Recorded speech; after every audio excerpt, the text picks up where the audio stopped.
How you doing, Bron? I am doing exceptionally well. It's a beautiful spring day here in Melbourne and the sun is shining. That's yeah. Well, thank you for rubbing that in here in Chicago. Actually, we actually have 70 degree. It's warm here today, but today is the last day. It's going to be going down quickly. So, but anyway, welcome everybody to Why It's Important. And Bron is here to tell us and talk to us about bias. And we've been discussing this for a while. And I was actually talking about it earlier about this. And I was like thinking about this word bias. Oh, Bron's going to come back and she's going to talk about bias. And I was like, bias, we don't really think about that word so much. But it's such a big, it's only 4 letters, but it's such a gigantic word.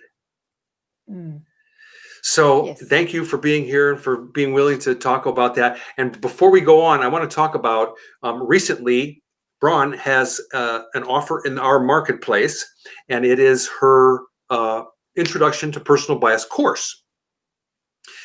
Can you give us a little bit of background about you and a little bit about your course? Sure. Well, as you can see by the color of my hair, I've had a few decades around the sun, which has given me, hopefully, a bit of insight both into myself and into others. And I've coupled that with my training as both an educator and in the not-for-profit space, along with my own personal experience of addressing, being confronted by my own biases when I worked with asylum seekers. And I've put all of that together along with research to ensure that I can present something that people will find informative, but also true. Because as you said, bias is not something that we've thought a lot about. It is becoming more recognised and understood, particularly in the business community. But I see that as well as addressing it at a systemic level, as I do in the corporate space, but also from a personal level. So what I've put together in this course is a 10-part program, and it has 10 different areas in which bias can impact things like our attitude to money, some of the stories that we learned in our childhood and from our family, our attitudes to business and work or to education, things around our own personal identity, around our health, also faith or worldview. And I've put those two together because some people have a recognised faith basis to their lives, whereas others would say they're atheists, but they have a worldview, and both operate in a similar way. So there's an area there that I look at bias in that area. And yeah, so I've tried to cover as much of life as possible in these 10 areas. I share some of my own stories and things that I've understood. There are activities to do. I always use lots of questions because I find questions help people to think about themselves. And I've put in some little fun exercises as well, because this doesn't have to be all navel gazing and getting all serious. It's about having a bit of fun as well. Interesting. So the course is an introduction to bias, and so it's a download, right? It's a PDF, fillable. Yes.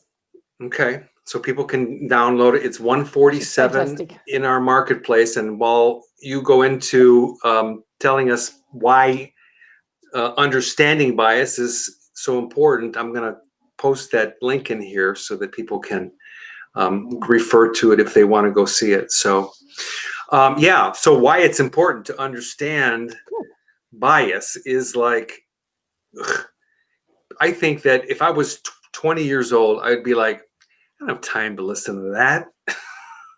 But now it's kind of like we all need to sit down and take a chill pill and look at it, because it's really important, And it's all over the world with this whole virus thing and the elections going on and the countries trying to get along, and yikes. Yeah. nasty out there. Yeah, and I was just thinking that if we start back at that sort of global perspective, and here I am half a world away, looking at all that's been happening in your country lately, I probably have an easier perspective on that. But the things that I see playing out in the US are also things that are applicable here. We have our own issues around race and white privilege. So it's not like just something that's unique to the USA, far from it, actually. So I think if we take a global perspective, we can see bias playing out, because bias is privileging one set of ideas or one group of people to the exclusion and often the detriment of another group. And we've seen that, we see that in political parties, that one side claims all the worst things about the other, and then the other side claims exactly the same thing against their opposing party. We've certainly seen that play out in the US presidential race. We see that here in Australia. Our two major parties are not that dissimilar, and you and I were talking about that earlier. So if we take a global perspective, we can say, oh yeah, but I love what you've said. If I was a 20-year-old and go, well, like that, them's the blokes in the White House, what's that got to do with me? Exactly. And what it's got to do with me is that Joe Biden and Donald Trump were 20 once. The positions that they hold now, they held when they were 20. They've just been more and more established in them as they've got older. And, as an educator, I know that children, the first 7 years of a child's life are the most formative, and most of our attitudes to life are formed in those 7 years. And by the time we reach 20, we have pretty much established how we're going to think. Like you and I have both discussed this morning, how we have shifted some perspectives. So it's not as though everything is set in stone, but our basic understandings of the world are formed by the age of 7 and set in place by our early 20s. So it's actually quite appropriate for a 20-year-old to start asking these questions. I think, as both you and I would understand, as being older people, the longer you live, the more you've got to reflect on, and the more you realise how important reflecting on your life is, and joining the dots and making sense of things. And we don't do that as readily in our 20s, but it's still important. So looking at personal bias is actually about just understanding, how do I think? Why do I make the decisions that I do? Why are these things important to me? Because the why questions are really important. Some of us like to just breeze through life and never want to challenge ourselves, but there's a lot of us who are interested in, why do I do things? Why is this important? And is this actually the most helpful way of looking at things for me and the people that I love?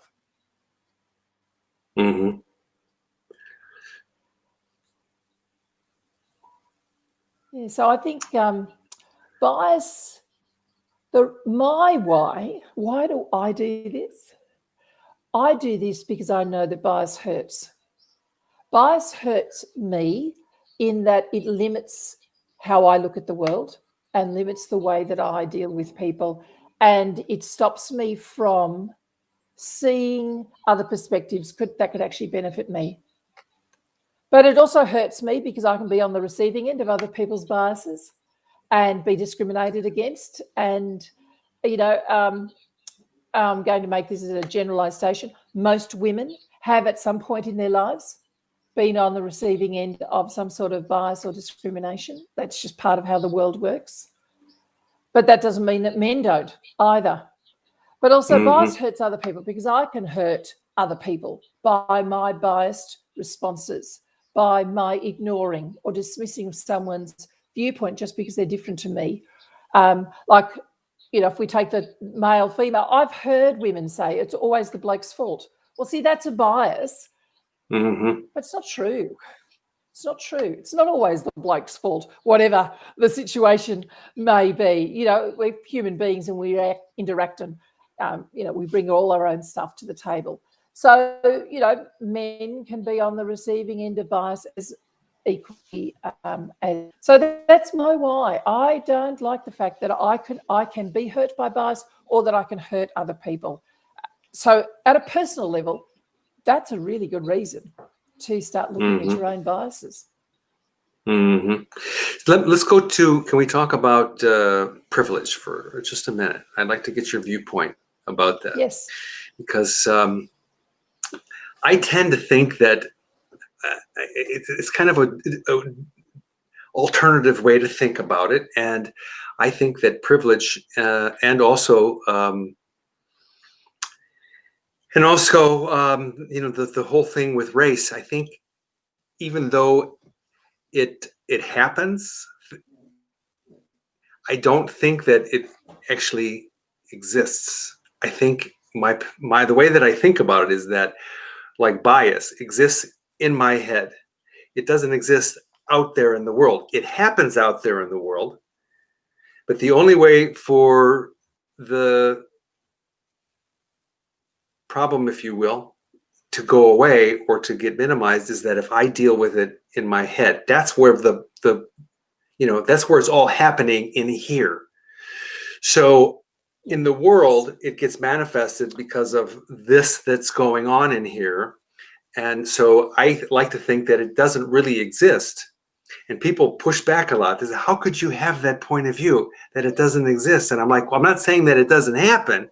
I'm saying that it's existing in here, not out there. Where, anyway, that's kind of a weird way to put it. Go ahead. Yeah. Yeah. Look, I see what you're saying, because, initially when you said it doesn't exist, I'm going, okay, let me listen a little bit harder here. And I think that's the key. When someone offers an opinion that does not necessarily resonate with you straight away, or you go, this sounds odd, is to actually either ask the next question or listen a little bit more deeply. So I now understand, I think, where you're coming from, Dominic, because bias is a concept, just like love is a concept. You can't actually touch love or see love, but you see the consequences of love being shown to people or love being withheld. And it's the same with bias. So there's a sense in which, yes, bias does not exist in terms of a tangible thing. Like, I have my drink bottle here. I can pick this up. My drink bottle is a concept, and it's also a practical item. But bias is a concept. It doesn't have any physical form. And yet you're right that bias, the impacts of bias can be seen. And I think that's the key privilege. Like, until about 6 or 7 years ago, I'd never heard of the concept of white privilege. I'd never heard the term, certainly didn't understand what it was all about. And when I've spoken about my own white privilege and racism in a group of people that are, a variety of different nationalities together, because I want to acknowledge that those two things exist in me as biases, but also I want to acknowledge that I didn't mean for that to happen. I didn't intend to be racist. And I have white privilege, not because I sought it, but just because I'm born white, and because white people in Western culture have the power, and therefore we have privilege because of that power. Now, I'm a girl from middle-class suburban Australia. I don't feel like I have a whole heap of power. And yet I know, when I talk with people of Indigenous heritage and people of migrant heritage, and from my work with refugees, that I have, I was going to say instinctually, that's not quite the word, I automatically have a privilege in a variety of social situations that other people have to work for, that I never have to work for, to be heard, to be seen, to be served, for my needs to be met first. And I have seen that happen with my own eyes, particularly now that I am aware of it. I actually see it, whereas I would have disregarded it in the past. So that's one of the other things about addressing our personal biases, you actually start to see it in yourself and you see it in others. And this is not about being guilty or going, oh, woe is me, I'm such a bad person, because I really want to normalize the conversation around bias.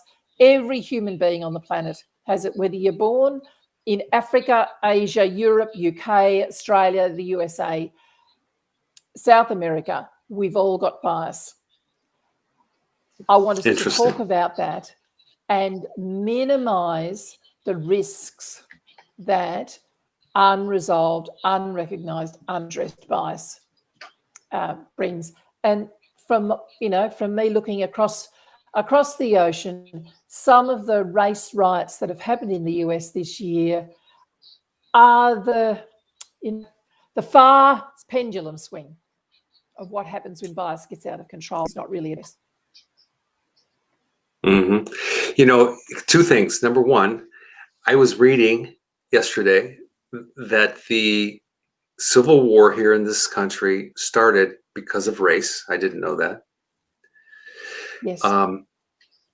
And so it's interesting that the effects of it, the impact, the manifestation of what we are denying that we have in us, whether it's, I'm just use the word bias, right? Could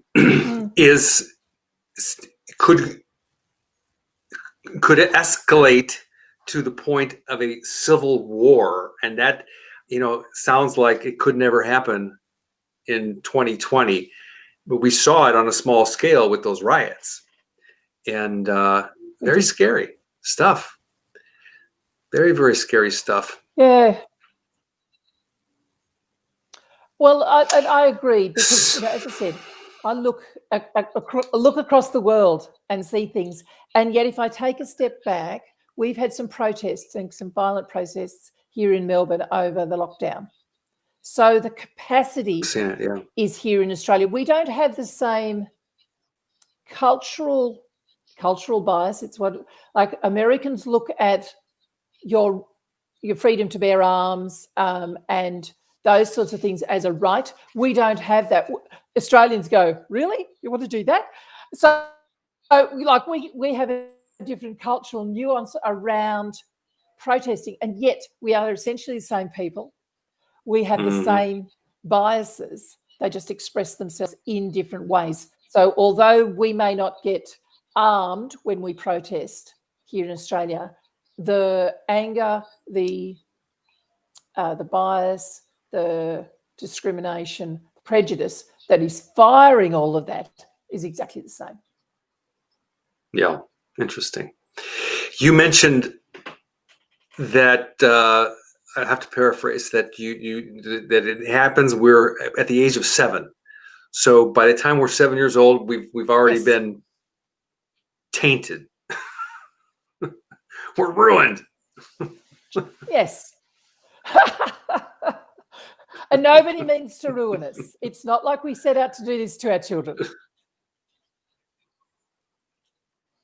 Yeah, that's true. I think that you're right. I think it's what I'm wanting to learn more about is, like, as a parent, I mean, I don't think I ever talk to my kids about bias or race or, all these things. So, this is something that I think that parents probably are wanting so bad. Like, how do I really talk? Like, I know I have my kids have grandkids and they want to know. My oldest daughter she married an African American, a guy. He's got dark skin, okay, and he grew up in Mississippi, and so and so she's got their 2 kids. So she's has had to deal with this for many years. Can you talk about that? Well, look, as I said to you earlier, parents don't set out generally to make their children racist or prejudiced. But what happens is that it happens incidentally. And I'll give you a funny little example from my own life. And you've got to consider that this is generational as well. So my sister and I, neither of us were allowed to have our ears pierced when we were still at home, because my mother, being the good Protestant woman that she was, from a Presbyterian family who had a minister in the family, said to me, I get my ears pierced. It's only Catholic girls get their ears pierced. That was the end of the argument. Now, see, that's not a huge thing, but there was a prejudice there, a bias that my mother inherited from her family that she would never have thought out. It was just like Catholic girls got their ears pierced, Protestant girls don't. You can't get yours pierced. Obviously, I did when I left home, because for me and my sister, it's like, what? But we were good girls. We did what we were told at that stage. So that's the thing. It's every word. Like, and I'm going to say to parents, you've got to watch every word that comes out of your mouth, because you can't. But I think this is where it's actually important people understand a bias when they're younger, because then they can watch what they say to their children. And my parents did not raise me to be racist. I would have said I didn't have a racist bone in my body. But when I was confronted with people who were very different to me, who had different faith, different language, different skin color, different race, I started to feel afraid, and I had to figure out, why was I afraid of these people who weren't physically going to hurt me? And I was able to look back and go, well, actually, Bron, you grew up just in a white neighborhood. You didn't get to meet very many people who are anything other than you were. And so it happens in our society. I think the fact that your daughter has married a man who is very different to herself, and they now have mixed race children, that will, as you know, will open them up to biased attitudes of other people. But I think actually they're in a wonderful position to help their children understand that people are people, and that we don't have to have biased attitudes towards people because of their colour or their ethnic background. But it's an intentional thing. It doesn't just happen. Like, the whole journey about bias, I believe, is a lifelong one. It's about living with something. Like, I've had poor eyesight all my life. I was born with poor eyesight. I've lived with that, and I wear glasses all the time. I think that's how I see working with bias. It's not about eliminating it. It's part of who we are as human beings. But for me, it's about mitigating the risks. Let's lower the rhetoric around race. Let's start to accept that people have different opinions around things. Let's listen more. Let's look at ourselves and go, actually, is this attitude really serving me? Is this helpful to me? You know, and I had to do that myself, to move from seeing difference as a threat to seeing it now as an asset, to listen rather than just go, oh, no, you're wrong. Yeah. I understand.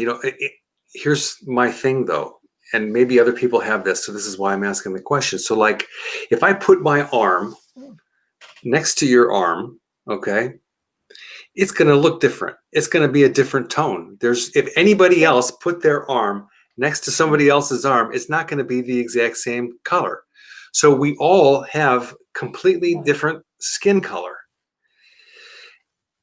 Okay, and then when we have we have children, we have a mixed race, but just because somebody's skin tone is close in comparison, they don't. It's like, so I don't let me just reformulate. So when someone of a dark skin marries somebody with the light skin, it's real obvious that their skin is different, but it's not that they're any different than other people, because everybody else is different too. it's just not so apparent. Yeah, I see what I see what you're saying. I'll say it, my concern with that, and I understand this is about understanding, trying to make sense of all of this. For you and I, like actually, if an Australian married someone from the US, they actually two quite different cultures. You know, even though we both have white skin and we both come from British stock on the whole, you know, people from the UK settled in the US, they say did the same here. And yet our two white cultures have developed quite differently. So there would be a culture difference. When you throw into that skin color, which represents a completely different ethnicity, because you and I are Caucasian, if we say throw in an Asian or Middle Eastern or African, South American into that, it's not only the skin color, but again, so it adds the different culture, like the same between you and me, but it adds the skin color, which is an obvious different, because each culture has its own way of looking at the world, and that's our bias. And that's, it's fine. It's not that all our biases are wrong. They make us different and they make the world interesting. You know, there are challenges with difference, but it's okay.